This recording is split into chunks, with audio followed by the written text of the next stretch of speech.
far as the hardcore scene. Yeah. It's pretty dope to see that kind of making a resurgence. You say resurgence, but like the hardcore scene here has always been really, really Yeah. strong. Yeah. Okay. Well, I mean, I feel like heavy music in general is becoming more mainstream. So like, you have God, you have Knock Loose playing Coachella for God's sakes. You know what I Yeah. mean? What Lorna Shore was at Lollapalooza. Yeah. you know, fucking you got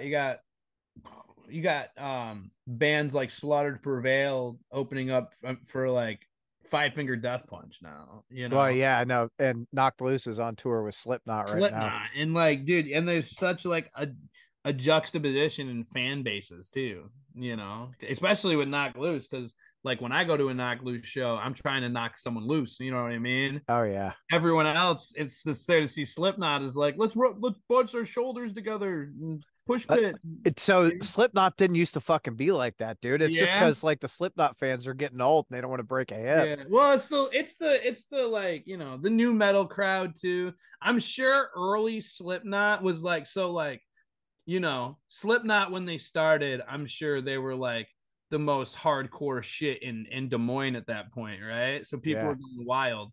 But as soon as they started touring with like Limp Bizkit and Stained, and you know what I mean, then they're like, oh, okay. So, it just started going. I'm sure before they sold out, which is a dumb term in my opinion. Yeah.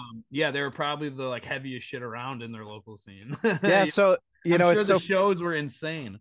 funny because everyone, says throws that fucking term around. Oh, so and so sold out, right? Yeah, And it's like, hold on, what was their plan? Right? If their plan from the beginning was to was get big. Yeah, right, like people don't get into music and go, I only want to play clubs, dude. 100 I capacity. I talk to people, and I'm like, dude, I just do it for the music. I'm like, well, that's very admirable. And that's dope. Anyone that wants to do that, more power to them. And anything. I want to do music without having to do anything else. Yeah. You Well, know. and I think there's a difference, right? Because I think there are people who have been doing it for 20 or 30 years and honestly have never wanted to go and be Yeah, on the road and do that shit. And that's cool, and man. that's cool. Yeah, absolutely. Yeah. And then right there are people like you who are like, no, I want this to be my Yeah, fucking I career. want But to be big enough where I can like still like I don't want to, I want to do what I love, and I want to help other people do what I love and what they love, and like to have the kind of time to be able to put that into the music scene. And for other people and yourself, like you have to put everything into that. Like I can't work a 9 to 5 and do what I do. right. I Well, can't. and it's it's funny, but you guys are doing it, right? You're booking a month-long tour, you're fucking playing festivals, you're going after every opportunity that's presented to you, right? So like you're not just talking the talk, you're walking the walk. Whereas I feel like there are a lot of bands out there who say, hey, I want to do this, but they don't take the steps to get to to do those things. It's like, yeah, we want to do this, but we're only going to play local. We're only going to be at a show while we're playing and then we're out for the night. And it's like, dude, there's a lot more to it. You know what Yeah, I mean? 100%. So, um, do you know Keith Wampler from the Convalescents? I do. Talk to him about booking, dude. He does Yeah. booking. Yeah, I know I've known everybody in my band is busy. Yeah. I've yeah, we just played Incarceration the night before we played the festival. We played in the campgrounds, and the Convalescents headlined that when we were Yeah. out there, and that was a good fucking time. Yeah, I'm familiar with Keith. We haven't talked. We've talked a little bit, but we haven't talked a lot. I know that he works with people that we work with. Shout out to my man Joel and like Extreme Management. He's a fucking saint, but he's told me about Keith, and had good things to say. So yeah, I mean, Keith that is would the be same dope. way, dude. He's Yeah. fucking, I he's, see them doing their thing, man. Like I see them going out. Man, if they want to do something, I'm down. Like we're tour ready. We do this shit all the well, time. like he books for bands though, right? If you don't want to book a fucking tour, talk to him about booking it. Let him take care of it for you. He'll fucking totally do it. They're getting ready to come through here. They're going to play at Zanzibar. Yeah, I saw that. They're coming with as a Ignoramus and Casket Robbery, I Yeah, think. and Vorath. Yeah. Okay. Yeah. Yeah, dude. Yeah, man. We had a great time playing out in the camp with them. So we're down to do whatever, man. I'm hungry. We're hungry as fuck. So like You're like, I'm hungry. We're hungry. I don't know. yeah. We'll see. Yeah. Yeah. I mean, anything we can do, man. We're trying to break even more Danny Wimmer stuff, man. Like that's where it's Danny Wimmer shows is where it's at. That's what Hemorrhage did. So they played a bunch of shows and got fucking noticed. Well, most of their shows have been like on a bus, right? And they're just out playing outside of shows. So that Silly Goose. Silly Goose does the same thing. Silly Yeah. Goose, man. And they kill it, and they're doing bigger things with DWP. They're doing the new metal show out in, I think it's San Bernardino or some shit. It's out west. It might be near Sacramento actually, because they have Aftershock out there. Yeah, Silly Goose went from playing Vans to open up for like fucking Korn and shit. So good for them. Yeah. Well, and that's what it takes, right? It takes doing something to fucking stand out from everyone else. They found their niche. It's like all about finding your like little niche, right? Whoa. What broke? A ceramic bowl just shattered Oh, everywhere. cool. We're breaking ceramic bowls in the house right now. You said Limp Biscuit, and she was like, break stuff. Yeah, I said Limp Biscuit, and she's like, yeah, break stuff. Boom, toss it on the ground. Emma, get over here. Don't eat any of the broken porcelain. I gotta worry about my dog. That's fucking funny. My dogs would do the same thing. Yeah. Hi, Emma. My cat, on the other hand, would be like, yeah, leave me the fuck alone. Yeah, I'm not a big cat. Cats are just they're so mean, man. No way, dude.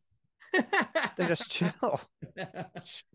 She's just like, literally, I come to the basement to do my fucking podcasting, and she's like, I'm just gonna curl up next to you, and then she'll wake up here in like 20 minutes and start rubbing all over me. Like, we had this meeting with my friends, and it was like cats and dogs, and it was like they put a list together and like why cats are bigger dickheads than dogs, right? And then someone else had their dog dickhead menu, and it was just funny to go back and forth on.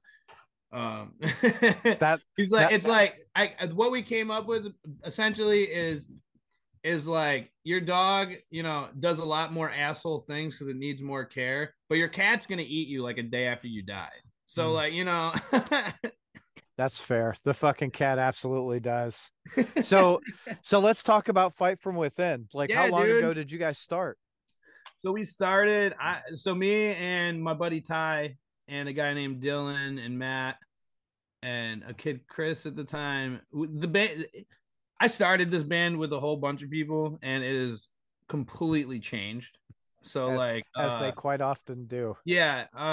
We started a project in 2021, and then we went through the member carousel, I guess you could say, trying to find out who actually wants to go out and do the thing. And we've had a pretty solid team since, I would say, early 2000, middle 2002. We've had like a pretty solid team. We've had a couple more like switches, but it's hard, man. When you want to go since 2002. Like, no, I'm sorry, no, the early 2022. I was like, yeah, my bad. Or like middle 2022, we've had around the same, pretty much the same members. We filled it. We started going out and playing shows as a 4-piece. And then we had two vocalists at the time, and then we got our bass player that came in. David came in around the same time. I would say middle of 2002, right after we did some tour dates. And then we ended up getting, we had Simon and Jimmy were playing guitar for us. And then, Simon had life stuff coming up. Jimmy got into a nuclear power career. So it's just been, steadily moving, but ever since the solid 4-piece we had, it's kind of stayed that, and then we built onto that after. Right So, on. So, yeah, are you familiar with Resistor at all? I've heard of Resistor. Yeah, Yeah, they're I think they're touring with someone not too soon. Soon, I believe. yeah, I Um, think they hit the road. Should be here in a couple of weeks, and they're playing a show at over in New Albany at Our Lady of Perpetual Hops. Our Lady of Perpetual Hops. Yeah, Is it a bar? it's a it's a brewery. Yeah. That sounds dope. Sometime in October is that I think it's like Hate 1-2 Fest or something. 812. I have to check that out. I know um, my boys in Autumn Lies Buried are headlining a show in New Albany now. They were, it was, who's Vile was supposed to be the band that was headlining the show in New Albany, but I guess they ended up It's disbanding or whatever. that's the one. Yeah.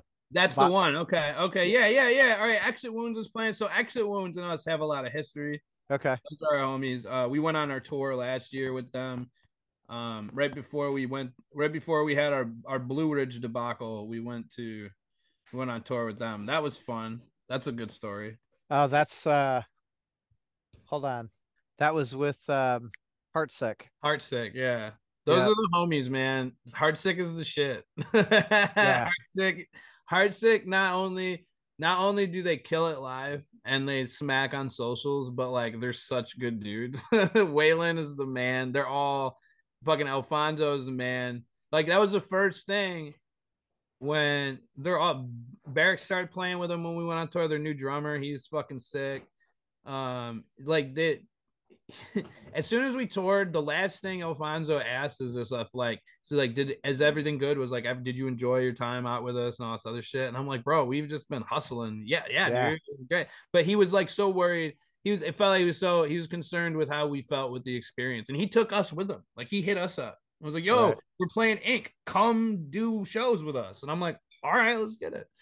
And that was our first experience getting out there with another band. You know what I mean? We did our solo shit a couple times, and we did a little bit with Autumn Lies Buried, but that was the first time we went on the road for like consecutive weeks with another So band. I think And I wouldn't have done it with anybody else because that's a really important thing, right? Is bands need to like reach out and be like, "Hey, fucking, we dig you. Come out on the road with us." yeah. Well, we all network, but also like I feel like so that concept that bands need to go up to people and pull them with them. Yes, awesome. Yes, that needs to happen. But I feel like bands think that's how it's gonna happen. Mm. Does that make sense? I Like, follow you because they're two different things, they're two right? different things. If you're putting in the work and you're doing the thing and you're fucking going out there, that's bound to happen. But that notion of people like, oh, because that's how it was back in the day before socials. You fucking killed it. You grinded. You started making yourself out of your city. Next thing you know, you play with somebody. They're like, you guys are sick. Play this show with us. And it was networking because it wasn't as easy to do it as it is now. Well, Right? and that but the politics of it, and it's fucked up to say that, but there's Yeah. so many Oh, politics the to it. music scene is a bureaucracy, bro. It's like Yeah. bureaucratic shit everywhere. There's someone's there, but that's just the game, dude. So as long as you're doing it, you have to do the things that are going to qualify you. You need to be landing your industry standards of your production and your engineering. You need to be hitting your social media. You need to be coming up with content. You got to be putting your name out there. It's not like that anymore. Like I'm just gonna play good music and people are gonna take me on the road with them. That's not how it works anymore. Well, but that's not how it worked then either, right? Yeah. Like Well, it was a lot. I feel like back if we then, if we look at the 80s, yeah. we look at like the thrash bands of the 80s, what did they do? They didn't just play at their local bars and put out good music. They No. were out there, like, I think one of Slayer's first tours, they rented a fucking U-Haul and Tom was driving his fucking Yeah. Camaro behind. Well, that's what I mean. They were hustling. They were going Yeah. out there because that's the only way they could get out there. So I see a lot of bands. They basically they stay in their local scene a lot. They Yep. stay there. And the worst thing you can do for your local scene is oversaturate. Yeah. You want to build unless like we were talking about earlier, where you can, like, if you just want to stay home, then yeah, do your thing. You know what I mean? But like you have to build yourself out of your area. You have to give yourself a certain amount of like worth for people that want to work with you. Like you want to make sure you have your local scene on deck, but when you try to put a tour together and you want to guarantee, because you got to pay for gas, well, those people in those states, they want to know if you can pull anybody. Why are they not just going to give people free money to not pull anybody into the venue? And that's where marketing is super important, and creating kind of like a pre-made tour, if you will, by choosing cities to target your music into, you know. And then even then, bro, after you do that, you have to go out into the test run, you know, because no one wants, you could have all the numbers in the world, but what do you pull when you get there? So the next thing you know, you're playing in North Carolina, and whoever shows up, you know, those numbers stick around, you know, and the next person that books you knows, okay, well, I can expect this much, and they've been marketing this much, so they might have grown this much. Everything we do is analytically based. Oh yeah, 100%. You know? So yeah, and it's you gotta collect data. That's the job. Yeah. I want to play music, but I need to know what your fucking numbers are here, and here. Yeah. Yeah. How wild is that? It goes into like people's like drama. People are like, oh, you know, drama, and then other stuff in the scene. You got the people that are just like, dude, I just want to play music. Well, dude, you can't. You know why? Because none of us can either. None of us can either. We have to do all this other stupid shit. You know? Yeah. So dude, like, I understand it. I would love to just go play music too, but I can't. I think that's all anyone really wants, is to fucking play music and get paid enough to fucking have a livable wage on it, you know? That's what I think personally. Like, if I can just do what I do on like kind of branding myself and figuring out my own way of making money, and then with the band, and then just be comfortable, that's perfect, right? I'm just like doing what I love musically and dealing with people in that vicinity, and I have a nice house, and I'm just chilling. I don't need anything extravagant. I like what I got right now, you know? Yeah. So the better it goes. I mean, you could always go for life upgrades, but like, what's better than being your own boss, as long as it's working out in your favor? That's the fucking truth, you know? And you know, I think what a lot of people don't understand about like the whole being your own boss thing is it's not all fucking unicorn farts and rainbows, you know. That's what I the mean? hardest. Yeah. Being your own manager is like the hardest part of it. You know how many days I wake up and I'm like, oh dude, I got to get up and go to work, or I don't, right? You know what I mean? So like, it's always the struggle, is waking up in the morning, and like, especially me, a lot of my work is social media driven. So I'm completely attached to my phone. And sometimes it's more convenient for me to work on social media than it is to go do some Grubhub, you know what I mean? And then I also might not necessarily want to leave, you know? So next thing you know, I'm just doing a bunch of social media work, which pans out the money too, but I also need other money, you know? If you want to be your own boss, it comes with the making the income. Like, you have bills you have to pay. Like, so what am I going to do? You know, that goes from going out and doing Grubhub to winning a ticket on DraftKings. You know what I mean? How am I going to get money that I'm going to continue to not have to go punch a clock or punch a card?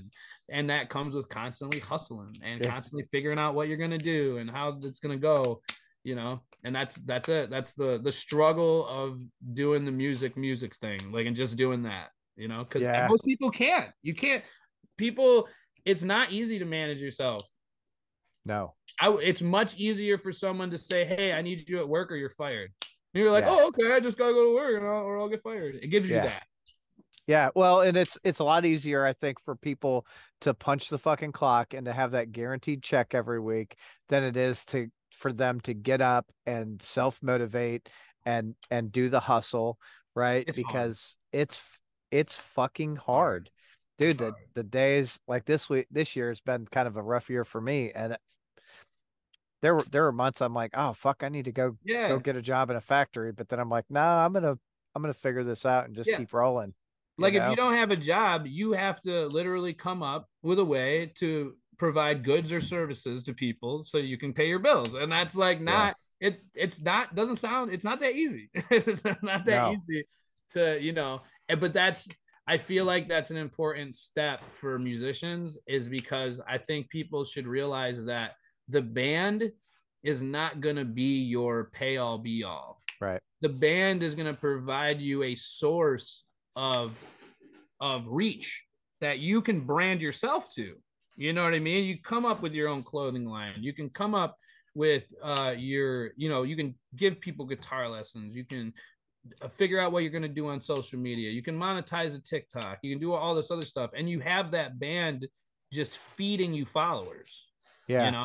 So well, it's important. So a lot of people have done that, right? Like Kevin Talley from the Acacia Strain. He's a realtor, right? Okay. So obviously people know him for playing drums. Mm-hmm. Well, shit, he makes a shitload more money doing real estate. So he 100%. He was like, I'm done with the band. I want to be home with the family, right? Like, yeah, man, and that's what you got to do. Like, I'm pretty sure.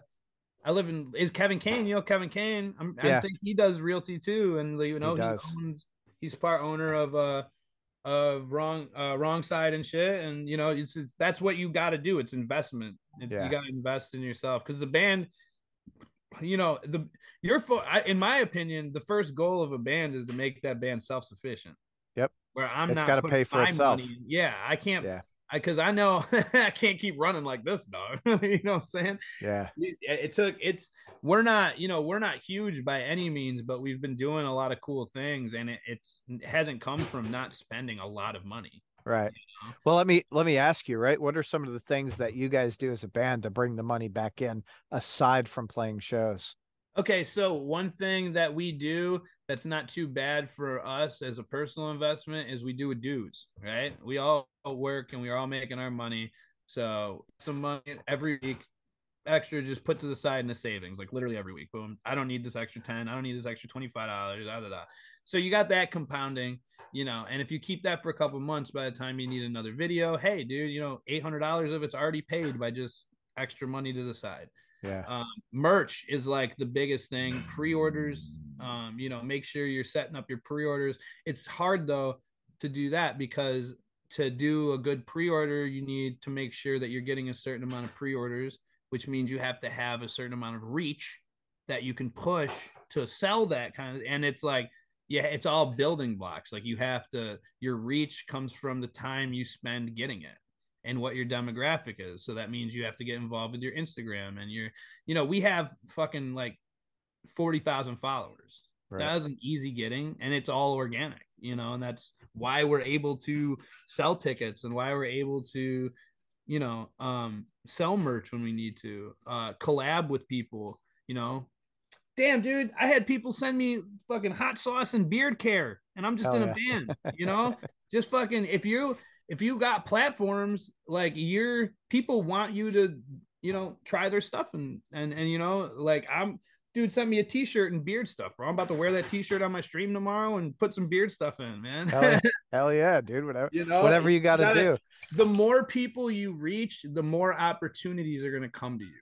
So yeah. I would basically say that like your money is going to come from your investment and the time that you're going to have. So the best way to start making money is growing your reach.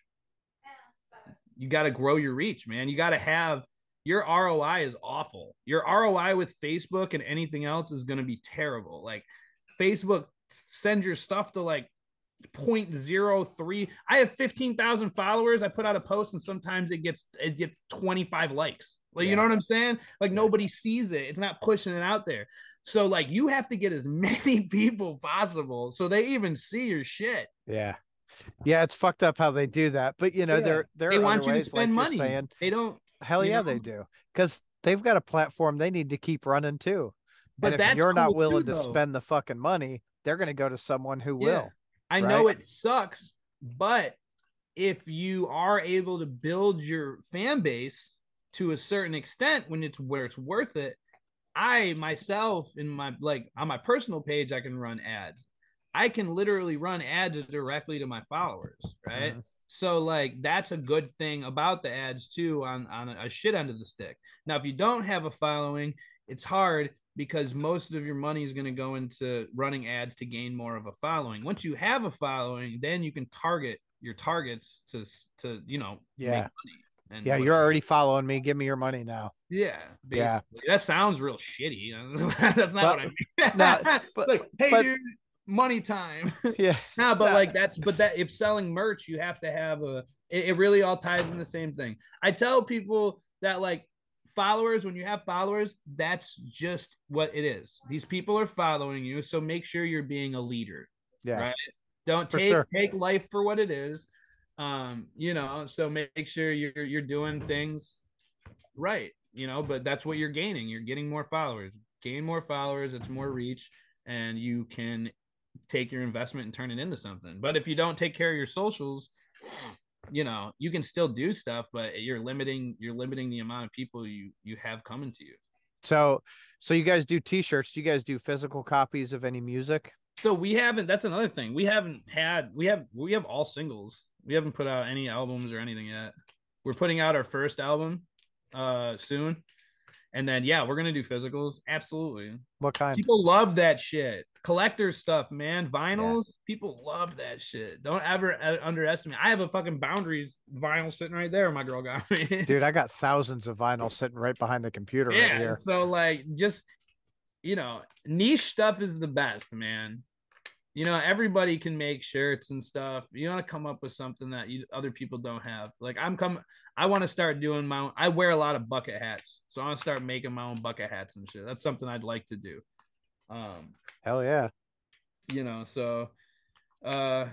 Yeah, man, I would say it's the best bet for other bands that want to start making more money is just, you gotta build the base to make it. So did you guys turn your band into an LLC? Yeah, we're LLC. Right on. We're looking at other options too, because there are other options you can do that might be more beneficial in different circumstances. But that comes into us working with like other popular bands, man. Like when you start getting into stuff, we're looking into like an entertainment lawyer. It's something that you have to do when you start getting certain and doing. It's just good to have one. And they'll help you with a lot of stuff as far as contracts and stuff. And, so when you get to that, then they'll tell you what's going to be in your best interest, whether it's a DBA or LLC or whatever. Yeah. And that's, obviously you guys all want to protect each other. And then the entity itself needs to be just the entity. Yeah. Which is, there's a lot of stuff, now that we're looking into, bands that are doing bigger stuff, they all got publicists. Like we have to look into something for that, so it's a lot more. People are like DIY artists. Unless you can't. There's no such thing. You can't be unless you're a publicist. You're a digital marketer. You're all these things. If you can't do those things yourself, you can never be completely DIY. Right. Everything's gonna cost money. If you can engineer your own music, you can't do that, right? That's not DIY. You go into someone and they're engineering your stuff for you. People talk about being DIY artists. It's not like, unless you can do everything at your disposal, you can do everything. Like your mixing, your booking, your festival, you get on everything. Like that you're not DIY. Like there was but that's, there were a lot of people that they did all that shit themselves, right? Yeah. They record their fucking music in their fucking bedroom, in their basement, back shit in the 80s, and it sounded fucking terrible. Yeah. And now, like the recording has come. Well, the industry standards are fucking complete. Wild. You know what I mean? It's wild now. Like if you're not in the same ballpark as some of these bands, like it's just, you're not going to end up on editorial playlists and like the important things of now. Like, it wasn't the thing before streaming services. Now, like, I feel like a big goal of you as a band is getting on one of those editorial playlists that's going to feed you to hundreds of thousands of people. Yeah. Well, they're not going to put something like, it's got to be, there's a standard that they're going to put on their playlist, Yeah.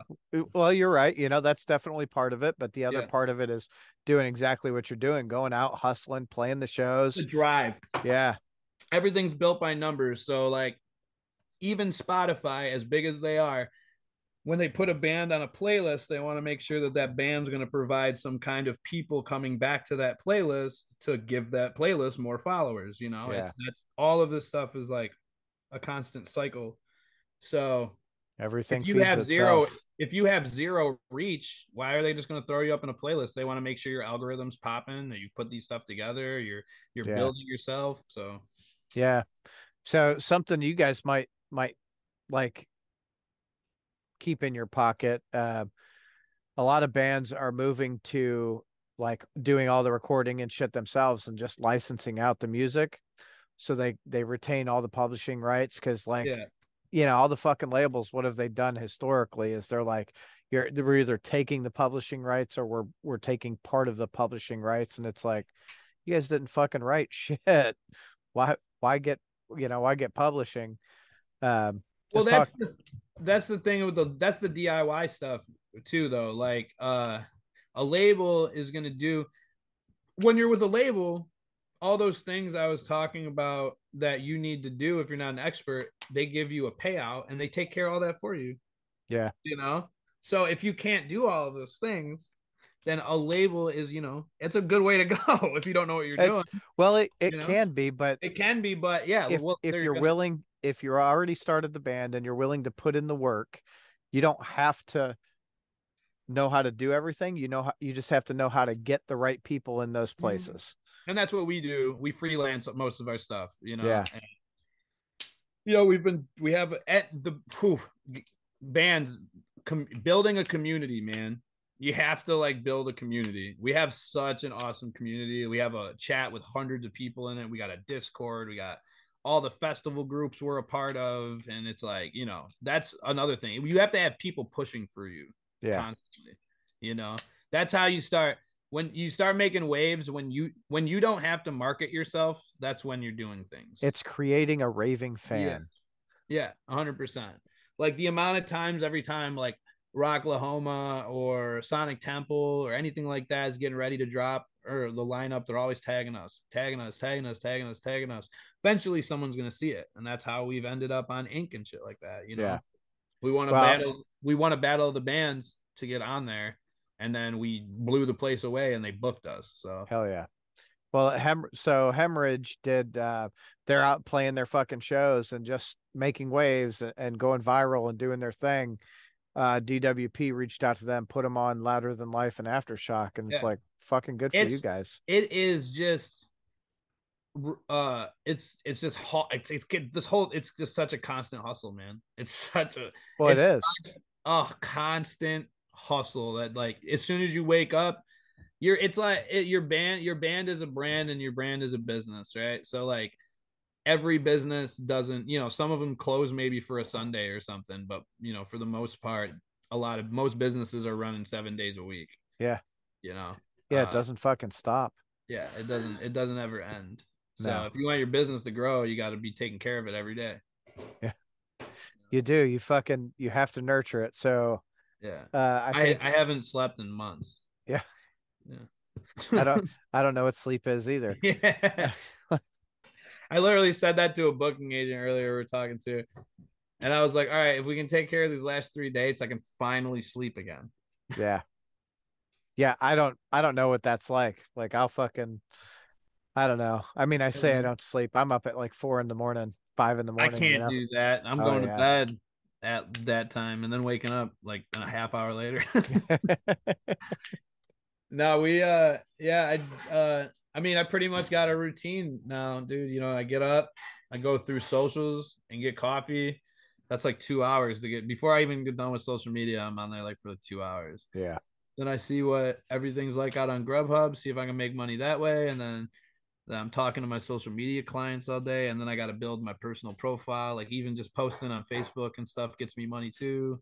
So I have to keep up on that. And that's a constant grind of engagement and reach and back and forth. And getting lucky with viral content, making sure you reach the parameters of reels, because they're all, if you want to keep building your profile, they want a certain amount of reels plays, which means you have to make those, yeah it's everything's all video right now.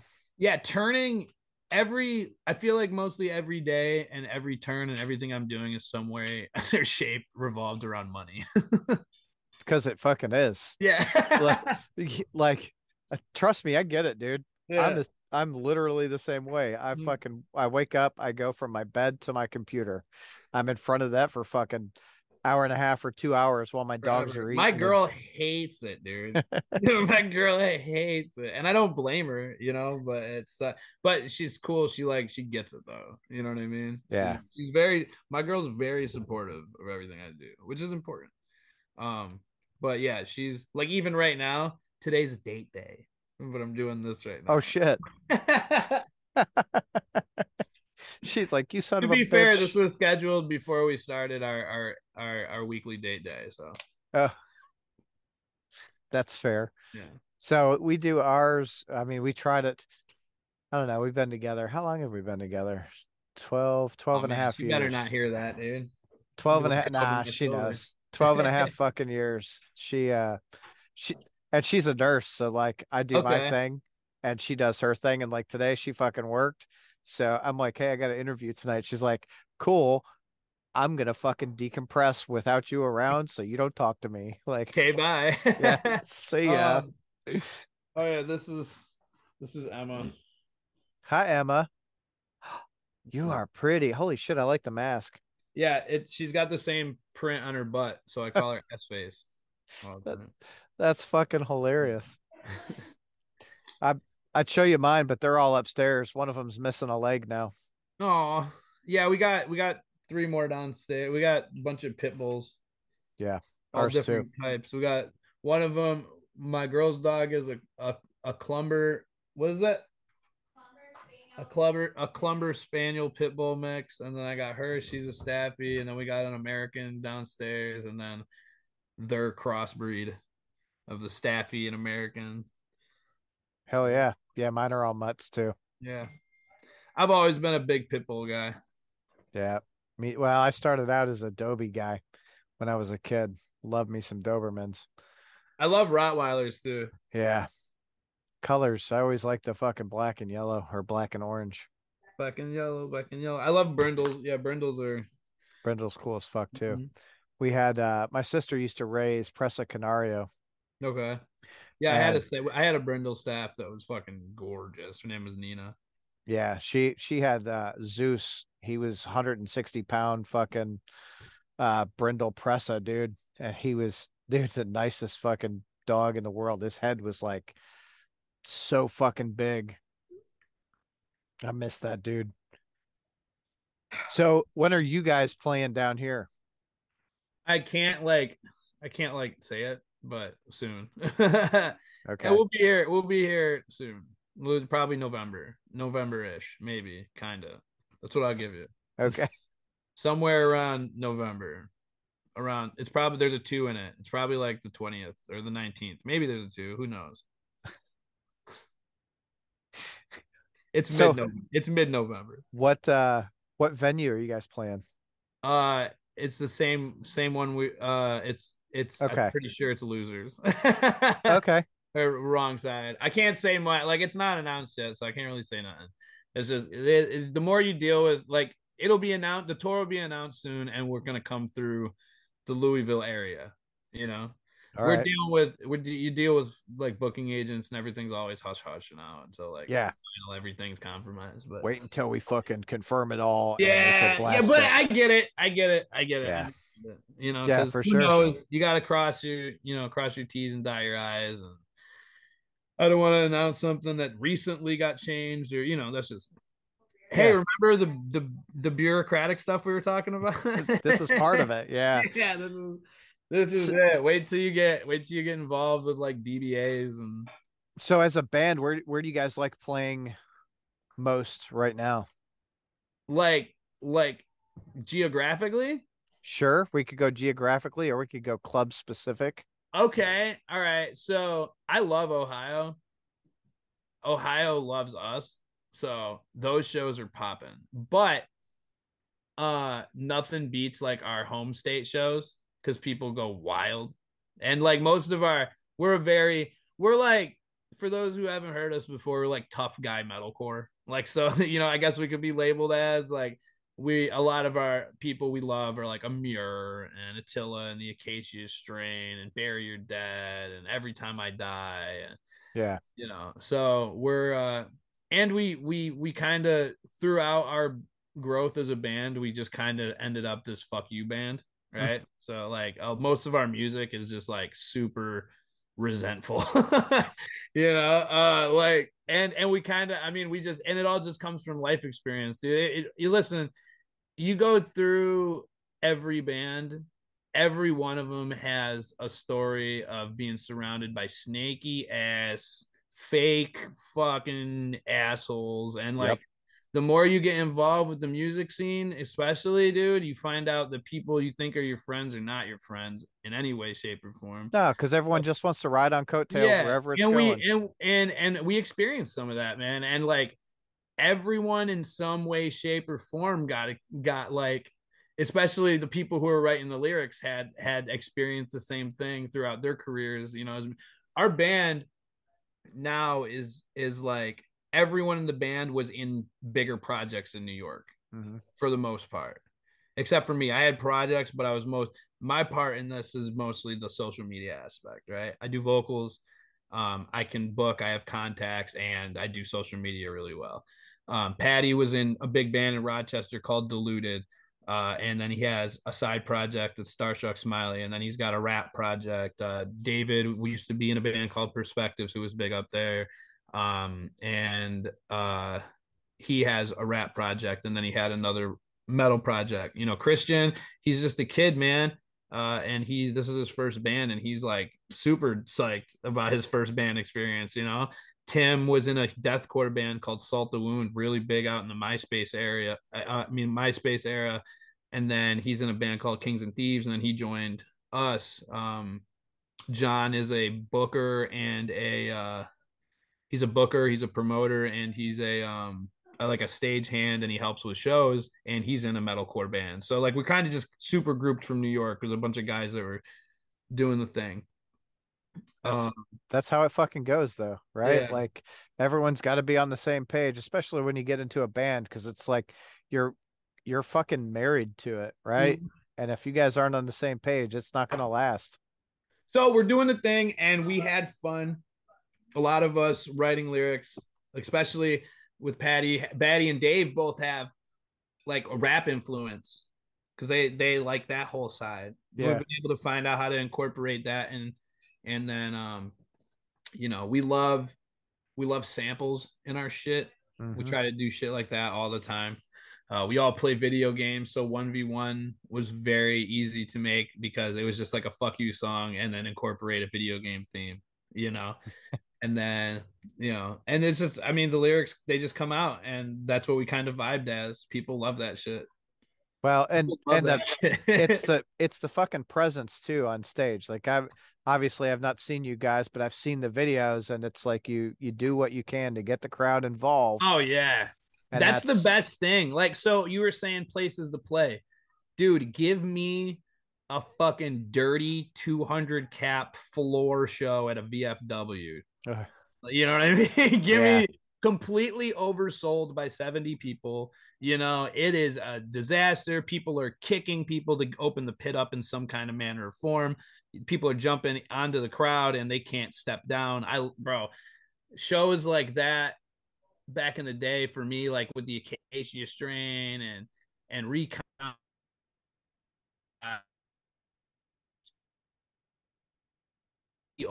packed venues, completely overpacked, violent skating rinks, whatever the fuck. I love the festival stuff. I love the big crowds. I love everything, but I love like intimate. If I could have show, no barricade, 600 caps, sold out every week. Well, that's what that Knocked Loose show that we met at was fucking at Portal. So yeah.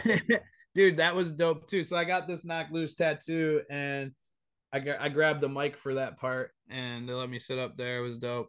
The guy from what's that band? Kevin's young Surface. Yeah, Surface. JP. Kevin's younger brother. He was up there on the other mic too. It was cool, man.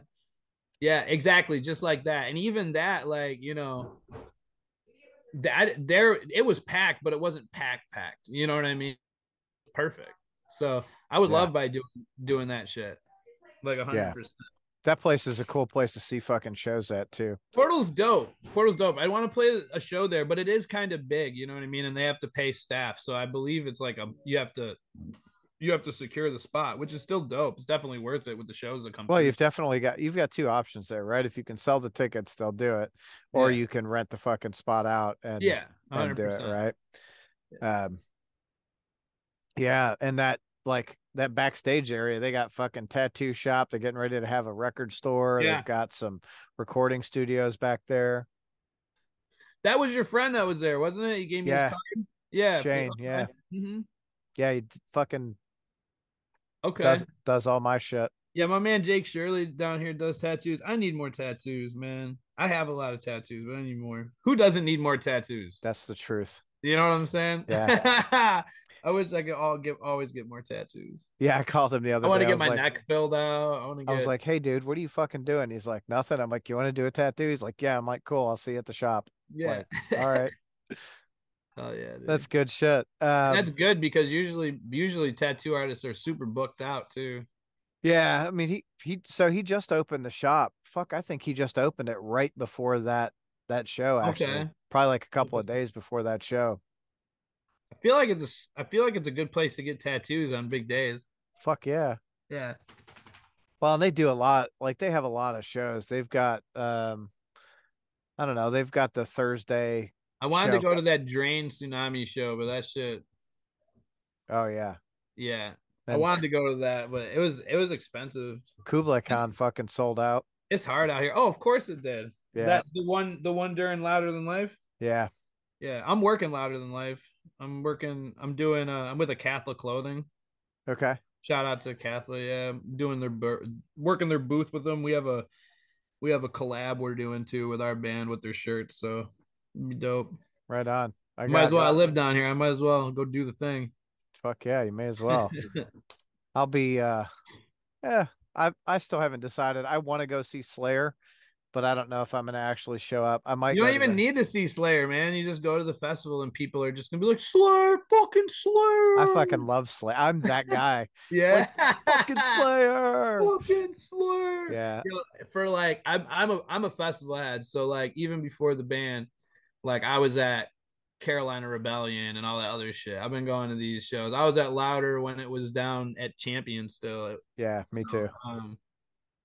And that's been a thing for years. Just even if Slayer's not there, the whole festival, the whole campground, the whole constantly walking everywhere, fucking Slayer. Dude, As just loud metal as it shows. gets.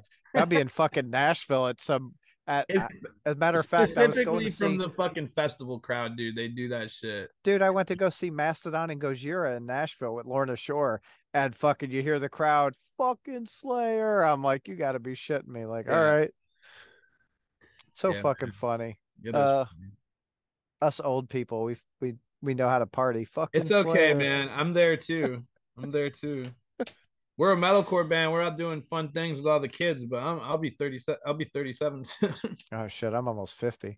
Yeah. Oh, all right. I'm not there yet. I'm not there yet. Yeah, you're like, It's getting closer, dude. I can feel it. oh dude. Like when I fucking blew out my shoulder when I was like 39. And that was the first time that I fucking knew. I was like, oh, this is Oh, gonna my be dude, fucking I'm rough. riddled with injuries. I've been in swing pits since I was a fucking teenager. I fucking actually at Carolina Rebellion, I tore my rotator cuff and dislocated my shoulder. It was awful. Yeah. I've gotten my eyebrow.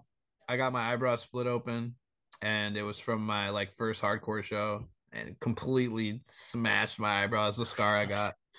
I fucking broke my ankle. I'm a mess. I got I'm a fucking eyebrow scar from hockey. I had my teeth smashed.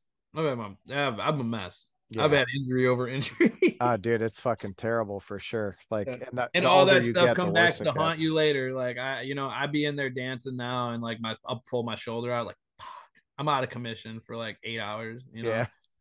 Yeah. Like motherfucker. So, are you guys recording the album now? No, we already got everything done. We just Okay. sent it out to get mastered. We're gonna be releasing most like all of and a good marketing strategy. So we're just moving into it and slowly building. Plus, we're trying to find different we want to partner with somebody. So, we're seeing what happens. And if not, we'll drop the release and get working on more. We work with our producer is Pablo Viveros. I don't know if you know who that is. He's the drummer of Chelsea Grin. Okay. Yeah, he was with them for a long time. So we work through him, and then that's basically it, man. We're just, what I mean, we gotta. There's a lot of stuff you got to do with releases now. You can't just drop it on DistroKid and then just let it go. Digital marketing is the wave. You gotta get your digital marketing in order. Well, you've definitely got to get everything to hit. But you can, right? Yeah, and you can freelance that, man. There's plenty of people out there that do it and work and know how to do proper conversion ads and stuff. And you might not be able to do the best ones yourself, but people, you do some research and find out how to do your own ads, and reach out to me, bro. I'll fucking teach you a bunch of shit. That's what I do. That's what I'm trying to do. Get better at that. Yeah. Mm-hmm. Do you fucking freelance on Fiverr? Shit, I think I lost you. You said what? I said I think I lost you. Oh no, I see. Oh, there you are. I got you. Here. Yeah. Do you freelance on Fiverr? I don't. No, I probably should. Right? Yeah. I downloaded it the other day. It's right. I'm looking at it right now. It says Fiverr Workspace. Yeah. Sometimes I do like multicam videos and I can't edit those worth of shit. So I fucking hire some dude on Fiverr to edit. I could do Fiverr, but but that's the thing about getting niched, right? Do I do social media or do I do social media specific, right? Like, I work with bands in the heavy music industry. That's where I excel because that's what I did for myself. Sure. So, yeah, but do you think bands in the heavy industry aren't going to be looking on Fiverr to hire someone that specializes in that? If they do, they can, but I don't think they should. And here's why. Everything that you need is at your disposal by other artists or people in the music scene. If you need a lyric video done, yeah, you could go on Fiverr, or you could hit someone that does it in the music scene, and that provides you not only with helping another artist, which is what you're trying to do, right? That's what we're out here hustling, so we got to take care of each other. But not just that, now you have a network, and you don't just have a network of some random guy on Fiverr. You have a network of people who also like heavy music because you're staying within the range, right? And that's all about finding and catering to your demographic. Yeah, but it's also about advertising, right? Yeah, and if you're on Fiverr advertising, it's just more people that are coming your way. Yeah, 100%. I get that. I just always tell people, if you go on Fiverr and you find people who are in the scene and they're doing that and they specialize in that, then yeah, use Fiverr. But I will say that I feel like anything that you need, you can find within your like demographic. So, before you go on Fiverr and look, you have homies that can put out good quality work. I promise. For sure. A lot of them. I know. Yeah. And there's a lot of people. If I'm gonna push the idea that I can do this myself and I can hustle, then I have to push the idea that you should look out for people like me. It doesn't have to be me, right? But there are people like us that are putting hours into the industry in general and that are like trying to do it so we can stay here and just do that. Yeah. And those people need that support of those jobs, like the freelancers, So yeah, you could do it with somebody, and if that's what you want to do. But I know a lot of talented motherfuckers that are trying to do exactly what you're trying to do, Yeah. And I know if you got into it, and if that person is going to get some, wants to start branding themselves, that they would appreciate my plug to them, right? Fuck yeah. Yeah. One hand washes the other, I guess. But yeah, definitely. If you're going to use an app like that, especially if you're doing it, fuck it, go do it. Do it. Any way to make extra money. That's what your job is. That's the fucking You have to make truth. money all the time. Yeah. I don't even got kids and I struggle. I can only imagine. Shit, I got 2. Mm-hmm. 2 kids, 3 dogs, and a fucking cat. And a turtle. So basically 5 kids and a cat. Yeah. Yeah. Yeah.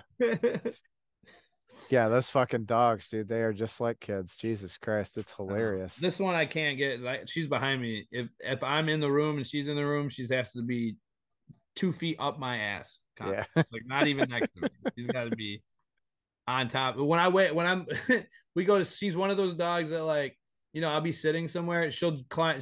First of all, she's not small. She's it's a smaller Staffy, but she's still a pit bull, and like I'm gonna climb up. She climbs up and she takes her two front paws, puts them over your shoulders, and she's just chest in your face, chilling.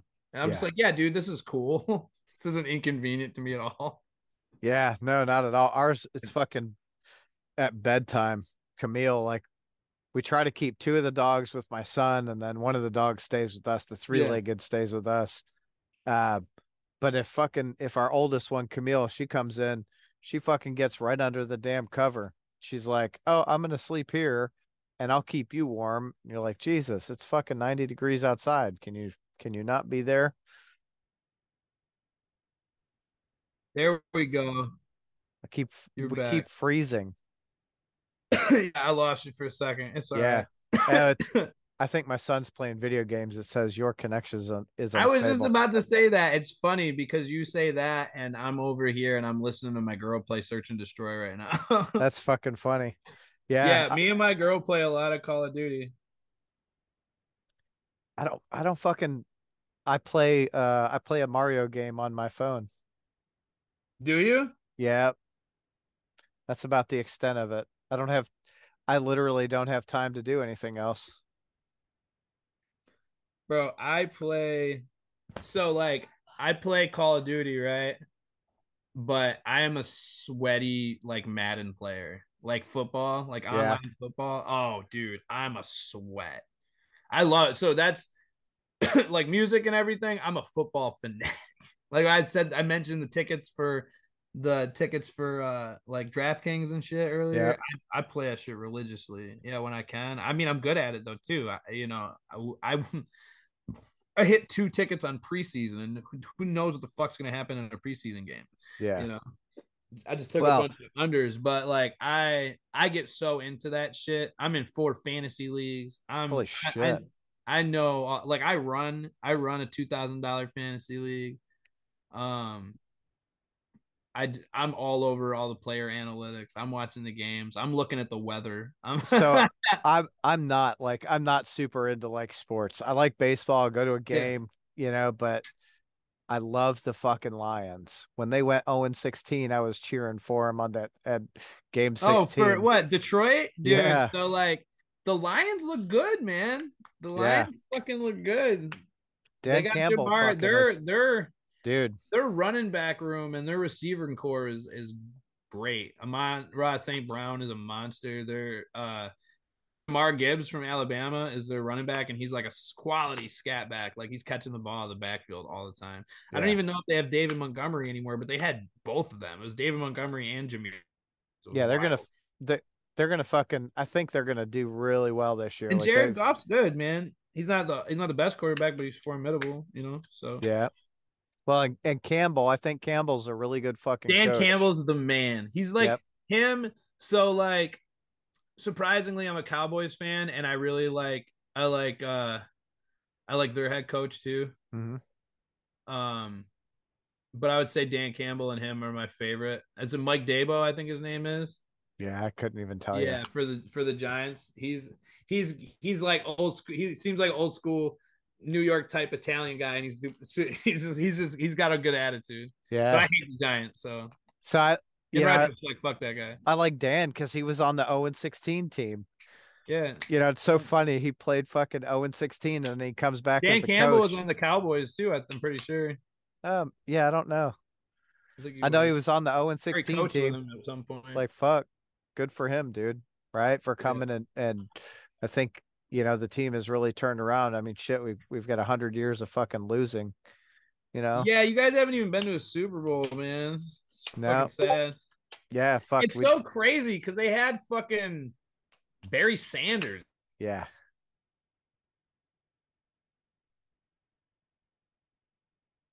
We're stuck again.